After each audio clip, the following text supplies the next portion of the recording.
L'état de droit en République démocratique du Congo avec la justice halte certainement à la manipulation et aussi à l'intoxication. Nous allons en parler avec un praticien du droit, Maître Géry Kambolo, bienvenue. Merci, Monsieur David. Vous allez bien aussi? Oui, super bien. Okay. Maître, bon, la justice en RDC, depuis l'avènement du chef de l'État, qui prône certainement une justice distributive, mais on se rend compte qu'il y a certaines décisions judiciaires qui souffrent d'exécution, et d'autres encore, ce sont les animateurs, des gens qui ne devraient pas exécuter. Les cas sont légion. Où nous voyons, c'est l'armée qui vient déguerpir, c'est l'armée qui intervient. Mais face à ça, vous ne voyez pas que ça fragilise les credos état de droit? Oui, Monsieur David, comme vous le savez, depuis l'avènement du chef de l'État, le président Tshisekedi Félix, la justice, il est en train finalement de restaurer cette justice qui était vraiment, comme j'aime bien le dire, au 7e du sous-sol, au 7e niveau du sous-sol. Mais malheureusement, il y a des pyromanes, il y a des gens mal intentionnés qui refusent. Ces gens-là refusent à ce que cette justice décolle finalement. Parce que si la justice décolle ce jour, eh bien, l'état de droit aura un impact sur la vie sociale de tous les Congolais. C'est là le problème. Le chef de l'État donne l'impulsion, la ligne maîtresse à suivre, voyez-vous, et surtout avec son action de bonne gouvernance, l'état de droit. Je pense que les autres animateurs, la justice, le Parlement, doivent suivre cet élan. C'est cela le problème. Alors, qu'est-ce qui justifie, selon vous, par rapport à ce qui se passe? Il y a des militaires qui interviennent dans l'exécution des décisions judiciaires. Bon, pour être pratique, vous m'avez invité pour parler notamment de la situation de la parcelle située au numéro 3 de l'avenue Bobozo, quartier Pigeon, dans la commune de Galiema. C'est une concession de 22 parcelles. 22 parcelles. C'est une concession qui appartenait à l'époque, depuis 1980, depuis l'année 2000, au général Yav. Il a morcelé avec les services compétents du ministère des Affaires foncières. Et à ce jour, 22 parcelles, chaque propriétaire est dans sa parcelle. Mais malheureusement, il y a une famille, Manzikara, qui est tombée comme un cheveu dans la soupe, en train de brandir un arrêté de 1977, mais en suivant les circuits, l'historique de cet arrêté se rapporte à une concession qui est à Kikwit, dans l'ex-Grand Bandundu, voyez-vous. Mais cette famille prétend avoir des droits sur cette concession, qui est à Kinshasa, à Pigeon, sur l'avenue Bobozo, numéro 3. C'est cette famille qui a la diligence.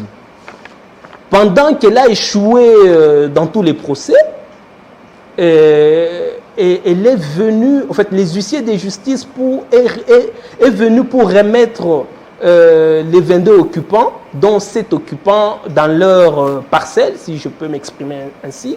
Mais malheureusement, il y a un général qui est à la diligence, un certain Basile Mutombo, qui occupe d'ailleurs une parcelle d'un certain Dieudonné Mirimo, qui empêche justement les huissiers de justice à exécuter une décision de justice. C'est là le problème. Et voilà que les occupants crient au scandale. Maintenant, qui sont là? Qu'est-ce qui fait à ce qu'ils ne parviennent pas? Qui serait derrière ce dossier? Ce sont les politiques, ce sont les militaires? Dans le cas d'espèce, au regard de pièces, les pièces sont claires, voyez-vous, parce que vous savez, parfois dans les dossiers, on aime indexer les gens. Mais dans le dossier en présence, il y a un général, un certain Basile Mutombo, qui crée la panique parce qu'il empêche, il fait obstruction. Un général, il fait obstruction à l'exécution des décisions de justice. Et toutes ces familles sont dehors. et elle ne sait plus à quel sein se vouer. C'est là le problème. Et maintenant, par rapport à cette situation, et vous, en tant que praticien du droit, c'est quoi votre démarche? Bon, vous savez, on a un président qui a le souci de changer ce pays, d'amener ce pays au bon port. Et c'est l'état de droit, voyez-vous. La justice doit marcher. Et quand des gens propriétaires depuis 2000, ces gens se retrouvent à la belle étoile, ils ont intenté des actions en justice pour rentrer dans leurs droits, et la justice prend fait et cause en leur faveur et veut exécuter les jugements. Il y a un général qui obstrue la justice à faire son travail. Et est-ce que vous avez eu à saisir des instances et l'infraction attachée à ce comportement, c'est la rébellion. La rébellion, oui. Du chef du général Mutombo Basile. Et donc, ces gens, ces propriétaires terriens, ne savent plus à quel sens se vouer. C'est ainsi qu'ils sont venus nous voir en tant que tous ensemble avec Fachi, parce que nous défendons le chef de l'État bec et ongle, nous défendons l'État de droit, nous défendons la démocratie et le progrès social. Et voilà. D'ailleurs, ils sont en bas, je ne sais pas si vous les avez vus, et ils veulent que les choses se passent conformément à la loi, que le général s'occupe des armes et de la guerre, notamment à l'est du pays. C'est devenu un peu inquiétant quand on voit les généraux qui se rebellent contre des décisions judiciaires, alors qu'on sait tous très bien que la décision est rendue au nom du chef de l'État, exécutée. Non, en fait, elle est exécutée au nom du chef de l'État, rendue au nom du peuple. Alors, maintenant, par rapport à ça, lorsqu'il y a des... C'est inquiétant pour un État qui se veut être des droits et démocratique. Comme je dis, le chef de l'État a lancé un ton. Il édicte les lignes maîtresses, voyez-vous.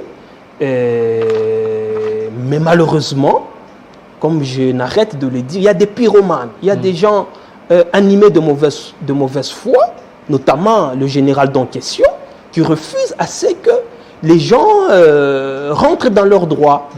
Et il fait pratiquement la rébellion.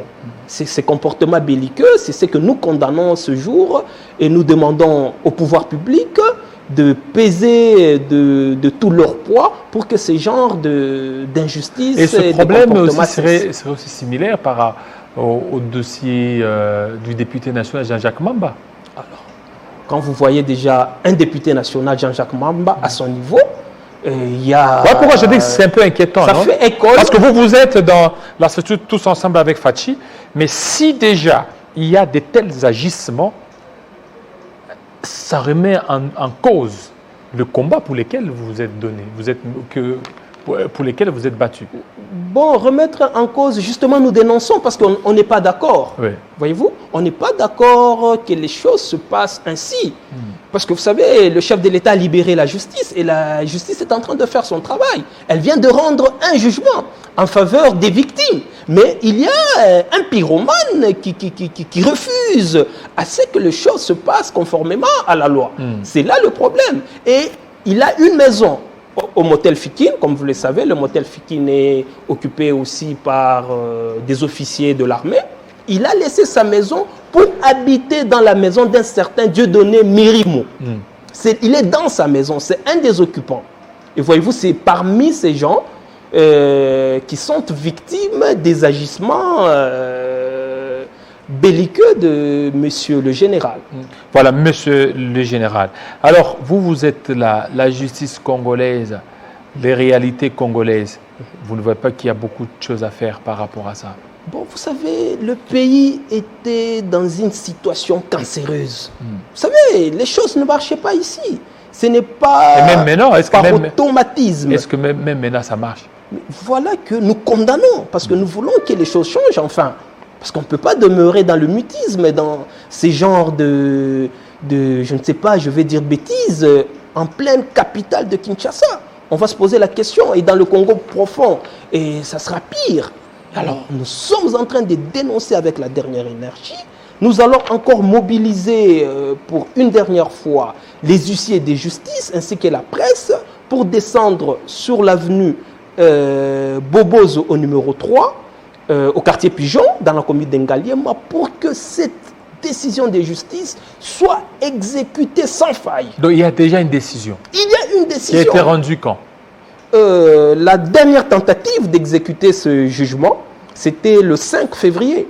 5 février. Il y a moins d'une semaine, voyez-vous. C'était la dernière tentative. Et donc maintenant, la décision est devenue sans effet, on peut le dire, face à un puissant général.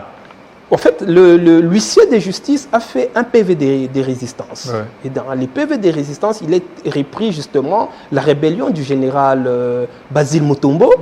Voilà, je pense que nous allons faire une deuxième tentative pour que ces victimes, dont M. Yancent Mbouyou, ainsi que Dieudonné Mérimo et les autres, puissent rentrer dans leurs droits. Et comme je venais de vous dire, cet arrêté de 1977, nous avons écrit au journal officiel, se rapporte à une concession à Kikwit. À Kikwit. Oui. Le journal officiel nous a donné les éléments. Ça se rapporte à une concession qui est à Kikwit. Mais voilà qu'on veut exécuter un arrêté de Kikwit à Kinshasa au quartier Pigeon. C'est compliqué. Ce n'est pas sérieux. Et maintenant, donc, par rapport à ça, tous ensemble avec Fachi, vous aviez mené aussi d'autres actions politiques, parce que ça, ce sont des actions judiciaires, outre il y a aussi des actions politiques. Bon, nous interpellons les pouvoirs publics. Nous interpellons les pouvoirs publics, mais nous avons saisi l'auditeur général de FARDC ici à Gombe, parce que c'est le parquet des militaires, pour fustiger, voyez-vous, le comportement du général Basile Mutombo qui fait obstruction aux décisions de justice. Et voilà l'infraction de rébellion qui... Voilà. Voilà. Merci beaucoup, maître. C'est moi qui vous remercie. Maître Géry Kamboulou, surtout de votre passage. Ça n'est fini, fidèles téléspectateurs. Restez branchés sur Télé 50. À très bientôt. Okay.